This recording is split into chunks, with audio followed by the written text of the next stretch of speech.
today we are here together to hold our hands together, to define the path, to transform education to the future. And as we are discussing that and reimagining education, I just have 3 things to share today. 3 years ago, an 11-year boy joined our public speaking program. Usually, on the first day, we tell the participants, please create a nickname for yourself. He came to the front of the room and told, I am the president. The other children in the room asked, why? Then he said, when I grow up, I want to become the president of Singapore. Yes, every other child in the room laughed, but he didn't. After that, he said, I'm serious. Here I am in a public speaking workshop. And after that, I'm going to go and learn debating. And there are many other skills that I need to learn to become the president of Singapore. And I am going to do that. My parents are helping me with that. That takes me to my first point.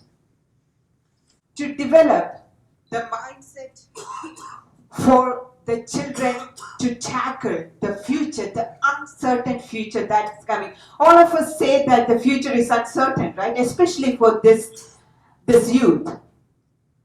So how do we help them create that bridge to tackle the future? So my first point is develop that mindset. As parents, as teachers, as youth developers, we have a huge role to play in that. We should be creating the environment and ecosystem for the youth to develop that mindset. So, what can we do?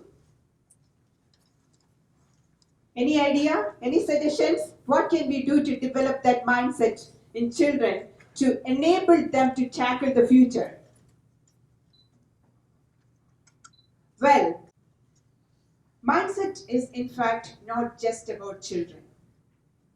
Mindset is about everyone. During my management consulting days, I used to work in projects, solving critical business problems of organizations around the world. Organizations had huge budgets, millions of dollars of budgets for their innovation initiatives. But sadly, many of them fail. The reason? People do not want to take on challenges. Because if you take on challenges, you might fail. And if you fail, you will be branded as a failure. And failure is a taboo word. But when you, the youth developers, the teachers and parents create the environment for children, make sure that they are developing the mindset of an innovator. So if you want to stay relevant in the times of disruptions, we need to disrupt our mindset. And that takes me to my second point. We are teachers, we are parents, and we have a role. Let's talk about teachers. There was a teacher, there was a master. The master took his disciples for a walk in the forest. The forest was beautiful. There were plants, there were trees, there were saplings, there were flowers, there were creepers, and so on. And then they saw a field of saplings. The master told the disciples, go pick it up and give it to me. The disciples ran off and got all those saplings.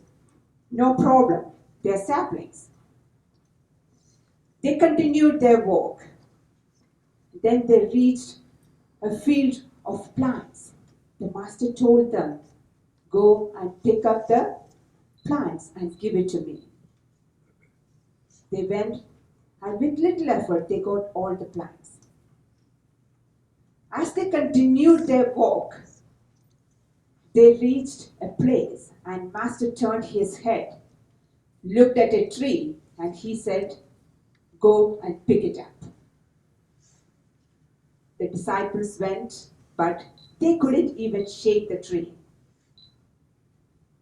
They said, I cannot do it.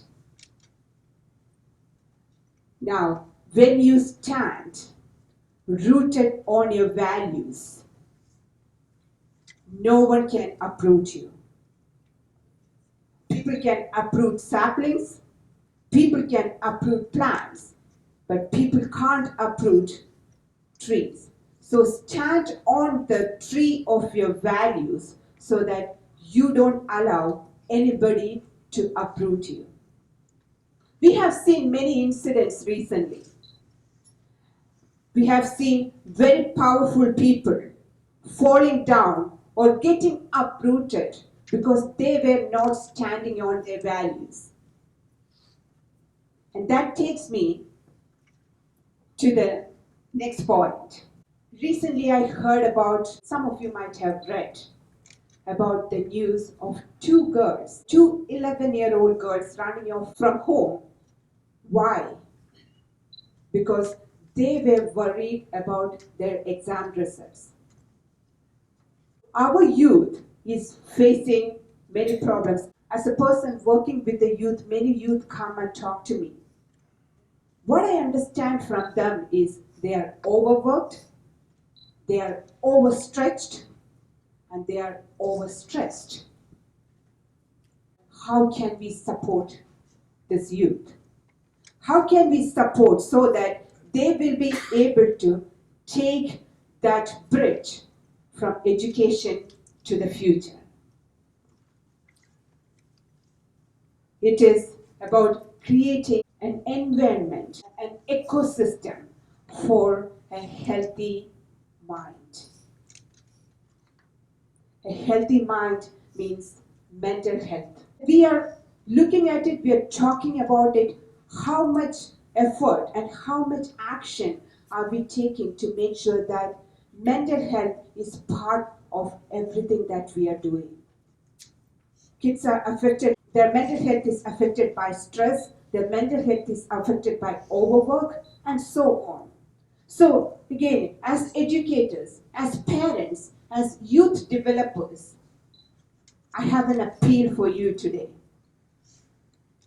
You take a minute and think how you can include all these three facts. What are the three things? Mindset, mental health, and values in your pedagogy.